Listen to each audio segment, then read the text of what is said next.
and high-ranking officials will visit Cuba. Where we can advance shared interests, we will. On issues like health, migration, counterterrorism, drug trafficking, and disaster response. Indeed, we've seen the benefits of cooperation between our countries before. It was a Cuban, Carlos Finlay, who discovered that mosquitoes carry yellow fever. His work helped Walter Reed fight it. Cuba has sent hundreds of healthcare workers to Africa to fight Ebola, and I believe American and Cuban healthcare workers should work side by side to stop the spread of this deadly disease.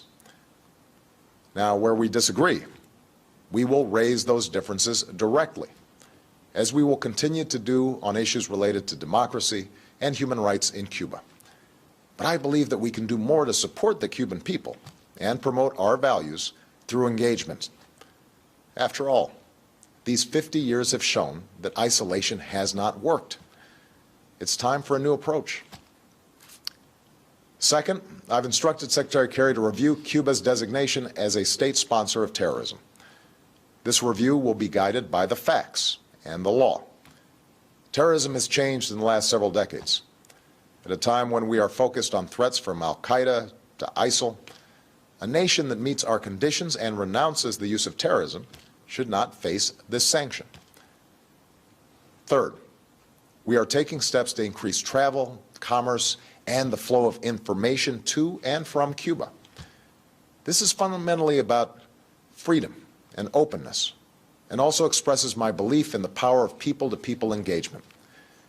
With the changes I'm announcing today, it will be easier for Americans to travel to Cuba, and Americans will be able to use American credit and debit cards on the island. Nobody represents America's values better than the American people, and I believe this contact will ultimately do more to empower the Cuban people. I also believe that more resources should be able to reach the Cuban people, so we're significantly increasing the amount of money that can be sent to Cuba and removing limits on remittances that support humanitarian projects, the Cuban people, and the emerging Cuban private sector. I believe that American businesses should not be put at a disadvantage, and that increased commerce is good for Americans and for Cubans. So we will facilitate authorized transactions between the United States and Cuba.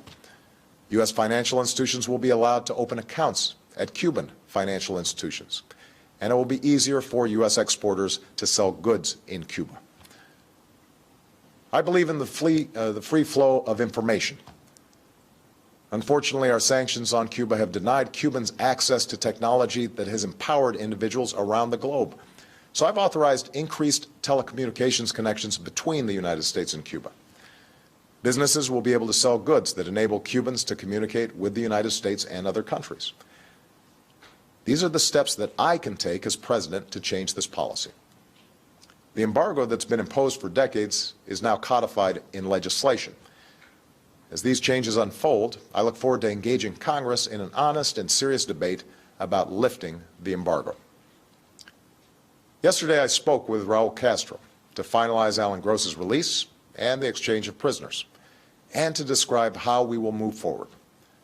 I made clear my strong belief that Cuban society is constrained by restrictions on its citizens.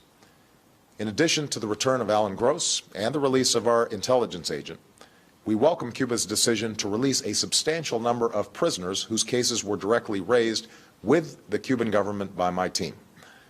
We welcome Cuba's decision to provide more access to the Internet for its citizens and to continue increasing engagement with international institutions like the United Nations and the International Committee of the Red Cross that promote universal values.